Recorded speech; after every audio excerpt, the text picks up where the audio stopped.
every time my cousin James would bring out his new gun, he would always have a bigger water gun every year, and I would feel pressured every time I get smaller ones. Host na lang Most gamitin. na lang gamitin. Yung being rich is not measured by how much money you have, but how much you have experienced the goodness of life. Hello, good morning! Noisy po yung background dahil we're in Our Lolo's Lolo's farm. So maraming mga Chickens. and dogs. So this morning, our topic is peer pressure. Whenever you hear the term peer pressure, what comes to mind? So from peer pressure, what comes to mind is when you are being pressured by your friends to do something. Like, even Okay. if you don't want Right, to, you but want to be accepted in a group, so you do things that are according to their standards. Going out of your comfort zone Yeah, for their yes. sake. Or But what's the According- definition you have? According to Google, it's a feeling that one must do the same things as other people of one's age and social group in order to be liked or respected by them. yeah. The reason why I wanted us to discuss about it is because during my time it was very common, and even nowadays. For me, I don't remember a lot of situations where I was peer pressured, but I do remember during our time in Bangkok when it was the water festival Songkran. There was always this pressure to buy the best water gun among in the street. So every time my cousin James would bring out his new gun, he would always have a bigger water gun every year, and I would feel pressured every time I get smaller ones. Host na lang Most gamitin. na lang gamitin. No one said that you have to buy bigger, better gun, but I always felt like, oh, I should have the best water gun in this whole neighborhood. Oh, kasi same with Kuya sa school when we were in Malaysia, ganun din nangyari sa kanya. He was pressured by a group of students to break one rule, school rule. Parang initiation nila na just break one rule and then you'll be part of our group. Ayaw ni Kuya. So, kaya he was bullied. Sometimes kasi ano yan they're related. Yung bullying, peer pressure. If you don't want to be bullied, you give in sa pressure ng mga peers. And so, that time Kuya was marked as goody-goody. Yun. So, nabully siya because he didn't want to be pressured to do something that against his will. And we ask also our friends to contribute, and si teacher Maria Princess Ardines also shared here na what she did dahil takot siya sa father niya. Very high yung respect niya sa father. She doesn't want to go against the father's will. What she did is she kept distance from friends na bad influence. Negative yung pressure because she doesn't want to go against the will of her parents. So, anong contribution ng friends mo? I asked them if they have ever experienced any peer pressure and how do they cope with it. Or how did they handle it? So first one is close friend Shiji. He said that he has experienced peer pressure, especially during his teenage years. Most of his classmates and friends were into different sorts of things, and to be blunt, he was kind of a boring person. I couldn't understand their topics, so he tried being like them for the sake of being part of the group. He forced himself to watch their genre of animation and invested his time in playing video games with them. Since then, he started to understand them, but it cost him his self-respect. He started to have bad habits such as cursing and other bad manners. Even though he did the things he thought they wanted him to do, he still ended up being out of place. He realized that too late. I like what he mentioned about losing self-respect. Kasi if you keep on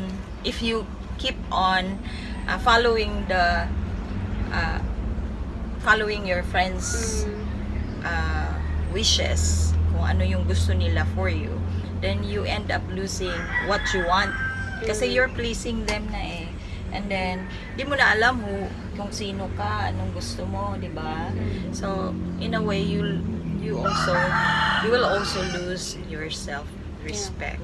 Yung ano, for the sake of wanting to belong, yun, you pick up bad habits ng mga friends, and then you end up regretting. Okay, continue. So he handled it, the way he handled it, he follows that now that he understood his past, he promised that he will never again change himself just to fit in a group. He will always remind himself that he will make himself happy, and with that self-respect, he is able to control peer pressure from other people. Galing. No, very well said, Shiji. Thank you for sharing, Shiji. Okay, meron pa. Ah, yes, from Sophia. I liked her answer. It gave me a new light to the topic. She said, yes, but it was, I asked her the same question. She said, yes, but it was mostly positive peer pressure. Before doing anything though, she would try to evaluate the pros and cons of said peer pressure and determine if positive siya or negative. Pero if kung negative yung peer pressure, she'd rather leave the room para di daw siya makagawa ng anything stupid, or if ma-pressure siya sa naga-pressure, if ako yung mag-pressure sa mga naga-pressure sa akin to not go through with their plans. This is especially applicable to the people I really care for. Sophia mentioned no, may positive and negative pressure. Okay, so I think another person, si Ate Weng Kapuyan, mentioned that there's a positive push din sa pressure. Okay, anong sabi niya dyan yun? So this is her advice to the young people. To the young people who are struggling with peer pressure, I would say choose the right peers that will give you the healthy kind of pressure that you need. Because truth is, sometimes we also need people or friends that can give us the good push. For us to be better, for us to desire to do or achieve great things. Remember this, whatever you allow to influence the way you think, feel, or do is very crucial. It can make or break you. It can even determine how you live your life. So I encourage you to hang out with those who would want to see you with peace. So I encourage you to hang out with those who would want to see you win in life. The ones that will desire for you to become the person God designed you to be. You only have one life, and remember it is a gift from God. Live a joyful and purposeful life for your good and for God's glory. Yan, maganda yan. Thank you, Ate Weng. Okay, is there, parang meron pang isang friend. There's two more. Okay, so. One of my close friends, she tells how she handles it. I don't think she mentions how she experienced peer pressure, but she said, yes, always looking back to thinking if that was really what she wanted, or would Jesus be pleased if she succumbed to the peer pressure. But personally, as well, she has self-control and has always think before doing anything. So she thinks that it helps during situations where she feels peer pressure. She said she doesn't want to be mentioned. Okay. Okay. And then last, our friend King, he Thank said, you pala. You don't want to be mentioned here, but you know who you are. Thank you for sharing. Okay. Our friend King, he says, yes, in more ways than one. I believe that peer pressure may appear in forms of invites, requests, and enticing moments other than just demands and forceful bidding. I handle it by calmly assessing the cons and pros of the given situation. Once I have achieved such a consensus in my mind, I act accordingly and deny or decline whatever pressure has been shown to me, regardless if it's from friends or family. Yes, maganda yung sinabi niya Friends na and family pati na Yung rin. invites, Oo. invites and requests. Yung you weigh the pros and cons, 'di ba? Na ano. You kindly read this. This is from teacher Maria Princess Ardines. Yan, I just renamed. How did she handle peer pressure? I just remain honest to my friends and colleagues. We don't have to become someone else just to be accepted. I remind myself every day that the only approval that is important is the approval of God. Life is hard, being rejected is hard, not belonging to the group is hard, labeled as killjoy to the group is hard, but not following the will of God is the hardest. Choose your hard. Yes, wow, goosebumps. I like it. Choose your hard. Everything is hard, so choose Yeah, wisely. Choose your own battle. Yeah, it's really hard. When you choose this one, it's hard. When you choose the other way, it's also Yeah. hard. So choose your hard. And then there's another practical from Sir Ivani Andres. Sir Ivani Andres, one of the best ALS teacher we have here in Mindanao. Yan. Ito One of yung the best sabi niya. teachers. So, Ito yung sabi niya. You need to learn to say no if you don't feel like doing something your peers or friends told you to do.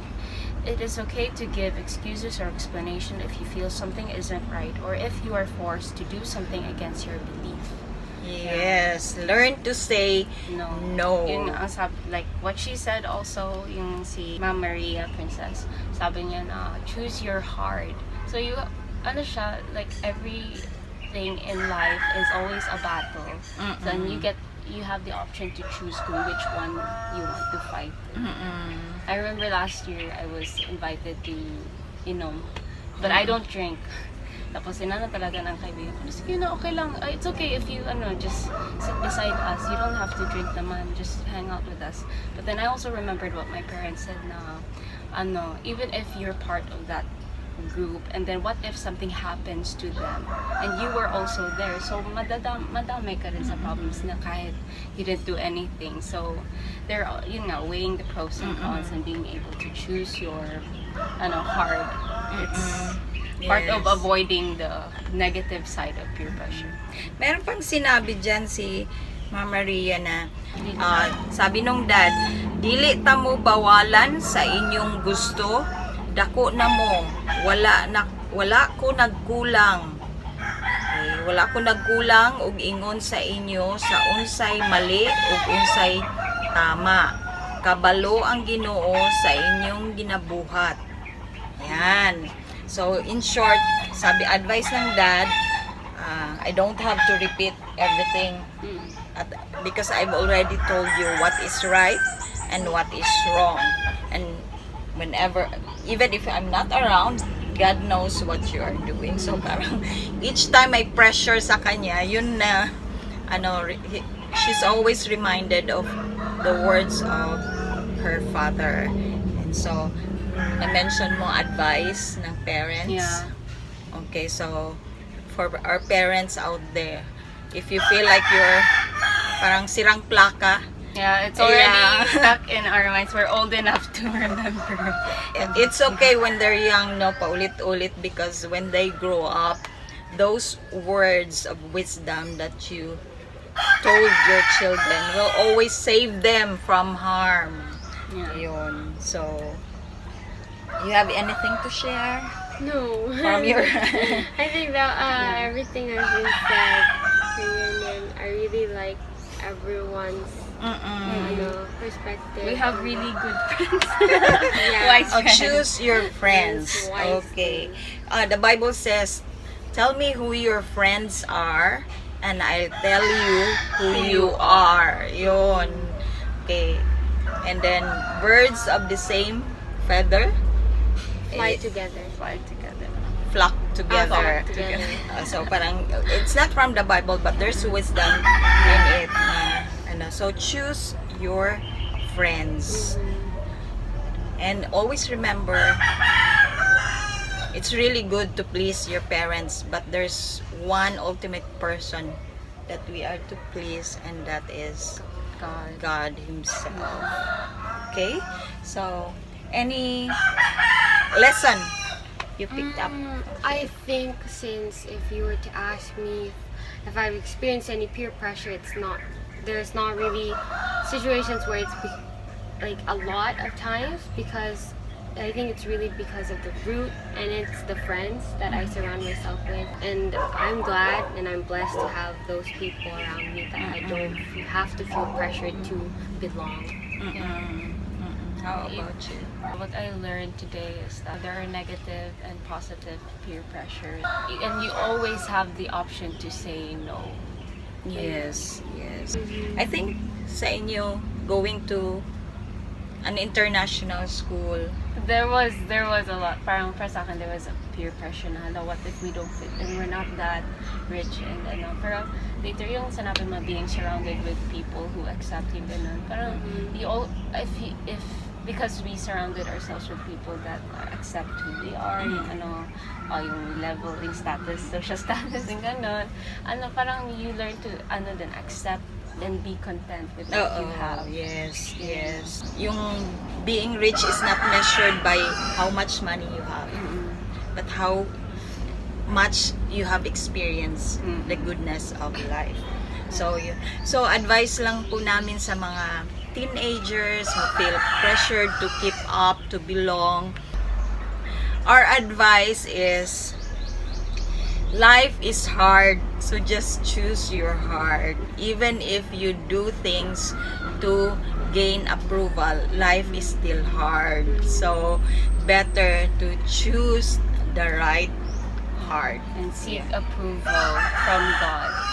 Yes, Not from others. approval from God is more important than approval of others. So, that's all for this week. Thank you for listening. We hope that you learned something from our discussion. Medyo magulo ang background, pero maganda po dito. Okay, bye. Thank you.